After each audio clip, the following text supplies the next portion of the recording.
session. The next session, part 3, is Big History Education. We have two speakers in this session. First speaker is Dr. Martin Robel from Kyoto University. And the title is the first big history course for STEM freshmen in Japan, Why and How. Martin, are you ready? The floor is yours.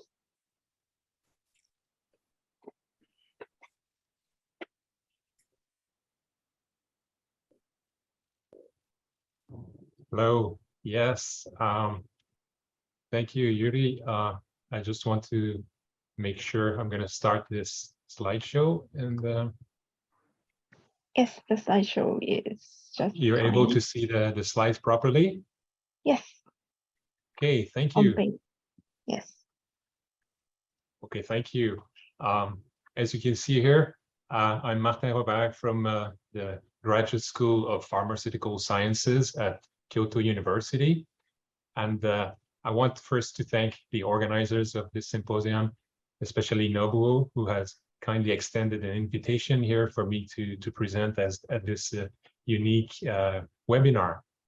So today I want to tell you about my humble attempt to build and to teach a course based on the big history at the level of first-year university education in Japan. As I will explain a little bit later, in a special context of education done in English in Japan. So I think it might qualify as a possible first at this level in Japan in English at the university level. But obviously, as Nobuo reminded us, there's a very rich history of people who have been trying to teach very similar concepts for a long time in other circumstances. So first, I just want to describe briefly my path. I'm trained as not a big historian. I'm trained in biochemistry in Canada, and I've been living in Japan for most of the last 25 years, or even more beyond that, since 1996. I've been in Japan for most of this time. I do research in functions of metabolism in bacteria, and I've been very interested the past few years in the field of complex systems, which I think is my research took me in that direction. And I want to show where, for those of you who don't know, in Japan, Sendai is located in the Northeast because this is where my big history part started. And now I'm currently working at Kyoto University. So you can see these locations on the map here, I hope. Now, I'd like to describe more about the context of this. Okay, as I said, it might be a little bit an unusual context. So we have, well, first-year freshman undergraduate education focused on programs in science, technology, engineering, and mathematics, which I will refer to as STEM, as most of you are familiar with, and focused on international students who come to Japan to study in English. So this university, Tokyo University, offered full degree programs in English, and I was appointed as one of the contributors to provide courses to first-year students in the basic sciences, what we call the liberal arts in the Japanese university. In this slide, you can see the three different programs that exist while I was there. So that's starting in 2013 for me, and I was there until 2020. And there's a program in marine biology, a program in chemistry, and another one in mechanical and aerospace engineering. So 2 science and 1 engineering program. And all students of the first year in those programs had to take at least 1 course that I was teaching, which is the course that I'm going to describe, Life in Nature. So why did I start to teach and how is what I want to present to you today. These are the 2 big questions I hope to at least partially answer. And I think, as far as I recall, when I started at Tokyo University in 2013, I was asked to teach a course, one of a few courses I was taking over, and entitled Life in Nature. So maybe in a naive way, but I looked at some examples of existing courses by other instructors, but I just decided to take it very literally, Life in Nature, for what it meant to me. which is what I'm going to describe a little bit more today. And also, well, my ambition was to try to connect our own story about life, especially from my point of view of a biological scientist, and the rest of nature, which includes all this traditional and scientific disciplines. So this is the core of what I was teaching, and you can see here 4 different courses. I don't want to go into the detail, but the first year students had to take some of these courses, and all of them from all of these 3 programs had to take at least this course, Life in Nature. I was teaching essential cell biology, essential biochemistry, as you can see here, and the course related to systems biology, which I think has some connections to the big history issue too. But the course that I was asked to teach that I'm going to talk about today is Life in Nature. And I think basically with my colleagues who were responsible for different disciplines, I was mainly or exclusively taking care of biological sciences at this point. I had colleagues who were doing mathematics, physics, chemistry, and of course, others doing other sciences or topics that are not related to science directly, that are parts of the liberal arts education, which is mainly what our 4 years program are based on. For the first year and up to the middle of the second year, they mainly focus on these general courses. And later on, students move on into their more specialized education, depending on which of the 3 programs they have chosen. So I think what was an important thing for me is that these are traditional ways we teach these courses at early stages too, but also at the beginning of the undergraduate experience. And they do provide, I think, an excellent and very solid foundation. But I think there are important gaps and connections between those disciplines that students, I think, either forget or are not thought properly to see how important those connections are. And that's when I decided to think that this Life in Nature course might provide such a platform for this. And also, I think the timing was good in the sense that the freshman year or the first year of undergrad education is filled with multiple liberal arts, like I was just trying to, courses that I was trying to describe. And they are being taught separately, but I was hoping to think about a way that I could integrate this. Also, our students came from mainly other countries, often living out of their home for the first time. And it was a special moment, and I just thought this could be the ideal moment to try to teach concepts of connecting disciplines. There are important constraints that I want to describe in the format of the universities in Japan, especially the national, so-called national universities, to which both Tohoku University and Kyoto University represent. So in most cases, we have most courses, at least in the first years, are single weekly 90-minute period that the contact time with students is limited to 90 minutes. And also the semester is made up of 15 weeks. So you can multiply, the contact time is basically 15 times 90 minutes, which is possibly common in many places, but at least from the standard I have when I was in undergrad, education is relatively limited in terms of contact time. Now I want to describe, I tried to tell you a little bit about the whys of this starting this story, and now I want to tell you a little bit about how I decided, what more motivations for this, and the tools that inspired me really to get started. And basically, as I mentioned earlier, I think I was developing, I had growing interest in the science of complex systems, which deal, like the big history itself, with themes of scale, from the very, very large to the tiny scales, the microscopic scales, topics of emergence, self-organization, and also, I think to me, what was really important, providing an emphasis on connections, how, you know, we learn about elements, but how the connections between those elements are the source of most of the complexity in our world.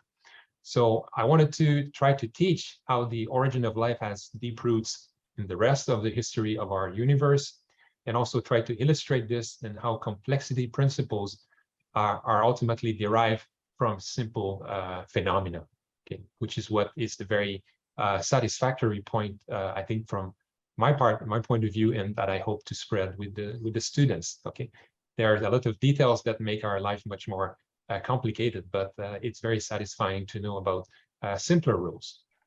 So my first attempt was started in 2013 of this course called Life and Nature. And the ambition is similar to what you saw on the previous slide, connecting the fundamental principles in biology to their roots in a much larger world in nature, that of the cosmos and the inorganic world outside our planet and on our planet also.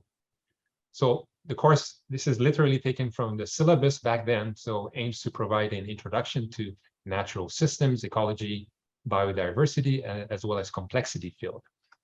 But after all, in that time, I still considered the course mainly to be focused on basic biology, ecology, evolution, and the environment.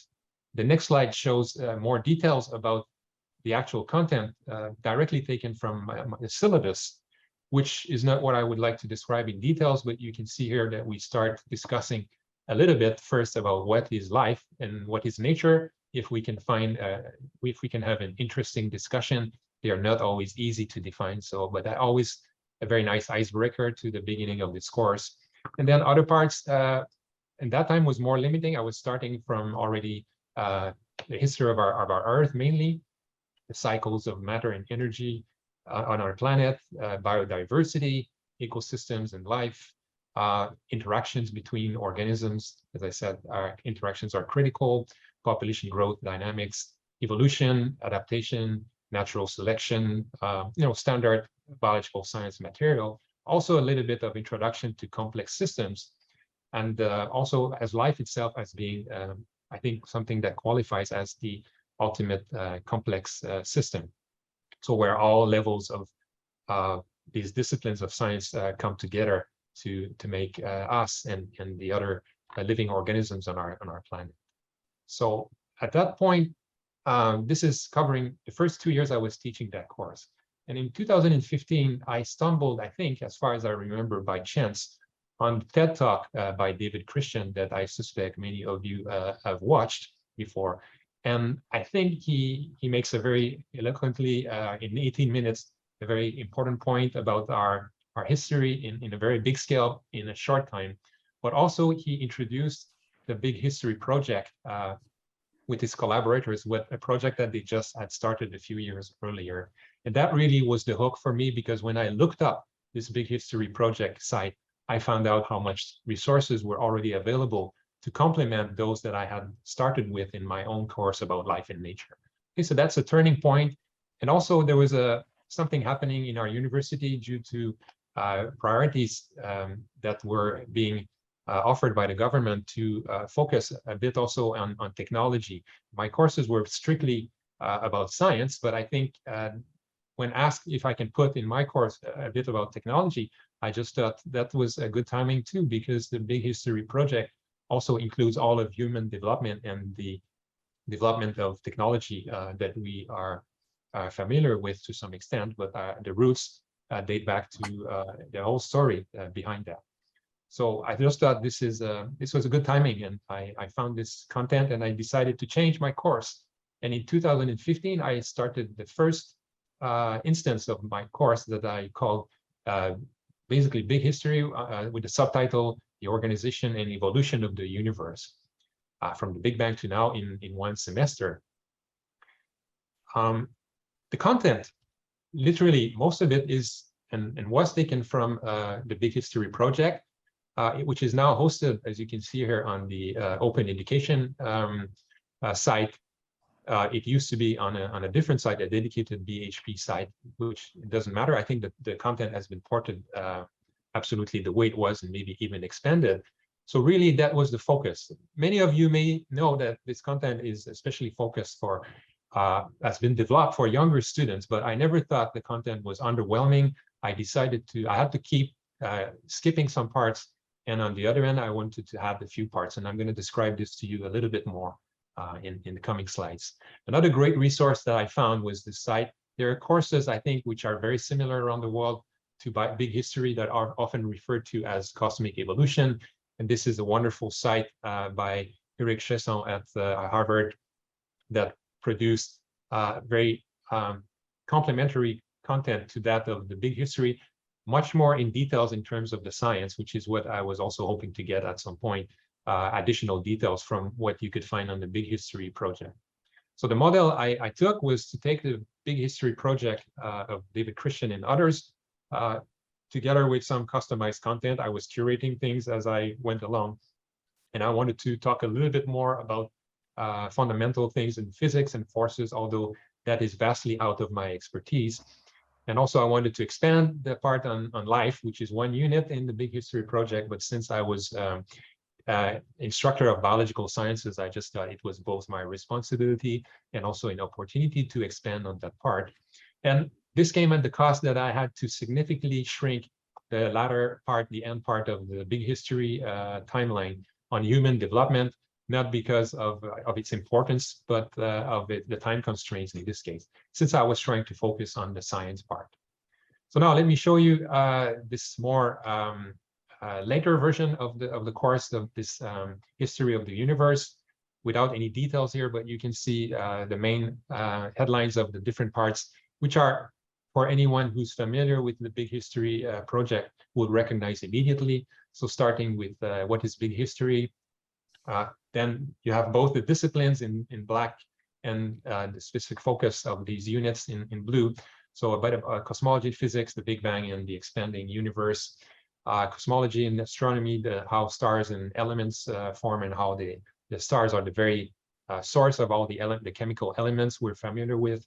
So that takes us to physics and chemistry, new chemical elements, astronomy, eventually to lead us to the formation of our solar system, our planet, and then this whole expanded unit that took 5-6 weeks, nearly half of the semester, on earth science, biochemistry, interactions, ecological type of content, geochemistry, about also energetics and thermodynamics on our planet, and the evolution topics. I shrank, as I said, the content on anthropology and on human history. I did try to talk about agriculture and the development and its impact on our development of complex civilizations, the expansion of human civilizations and their interconnection in the last few hundred years across the world, and the modern revolution that we're living right now, and talk a bit at the very last week about the future. So this is a very quick overview, and I just want to add, without going too much over time, a bit about the content I added. So I talked about, this is the timeline directly. The timeline at the bottom you can see is directly derived from the Big History timeline, and I wanted to add a bit about the discovery of the gravitational waves, which connects us very well to the Big Bang story, a bit about the standard model of particle physics, because I think it's important. Usually it's done mathematically. I didn't do it this way very qualitatively, but I think it's something that is not mentioned much otherwise in the Big History project, and I wanted to talk about this. Some experiments about the origin of life, the Miller-Urey experiment that is shown here on the right side. And then in the second part of the course, about life, then about these cycles are things that I added, evolution, the natural selection, and also the whole Earth and photosynthetic activity here is shown. There's this beautiful video of our Earth breathing, literally. So this is just a few 6 individual elements that I added to the content. The student response is maybe something important and motivating to me. Students said that they thought the content was really good and the activities also interesting. I can take little credit because this was all courtesy of the Big History project. They appreciate to learn the connections, I think, and a larger narrative in all these silos of disciplines they are learning in their first year of university. And then I think it provided to most of them a fresh and unique a change of perspective in the way they were seeing science. And also, sometimes they mentioned they were being overwhelmed, and I took this as both possibly a positive as well as a negative remark, depending on how you want to interpret it, I guess. Many complain about the heavy workload because, as I mentioned, with the relatively limited contact time, there had to be a bit more of work on their own outside class hours. And some thought it was too broad. I think it was broad, but the depth is limited, but which made up for the balance. But this is opinions that were voiced. And also because some are arriving in a new environment, very motivated by their specialty, they sometimes thought that some of them saw less the relevance of this whole thing to their choice of program. I think it's a reality, and I was hoping to change that perspective, and I guess I have to work more on this because I did not completely achieve that in that sense. There are major trade-offs I had to do, like those of you who are or want to teach big history, mainly breadth of the content comes at the cost of the details of these scientific disciplines, but I think that's fair because they are learning them individually elsewhere, and it can be complemented easily. In my case, the limited number of hours were a problem, but the extra hours that I demanded from students was, I think, giving them good opportunity to learn. So in summary, I think big history education offers this powerful and universal narrative for STEM students that has been, I think, great for me to work with the past few years. I think it's really good to integrate liberal arts and offers a unifying theme based on science.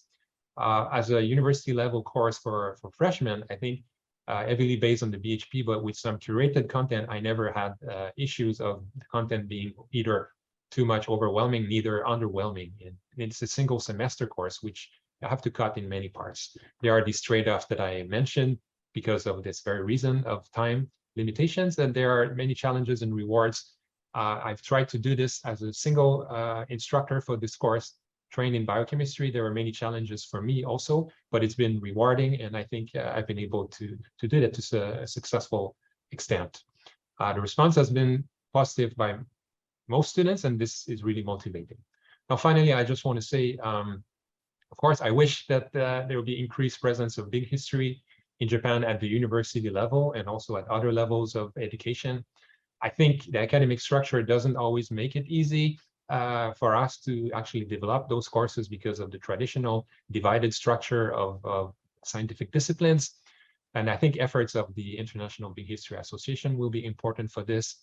The Asian and Japanese associations also hopefully can play a role in this. And finally, now that I moved to Kyoto University, I have to acknowledge that I'm not currently teaching big history, and I hope to propose it to the faculty so that I can continue promote this wonderful topic to students in another university. So thank you. Thank you, Martin-san.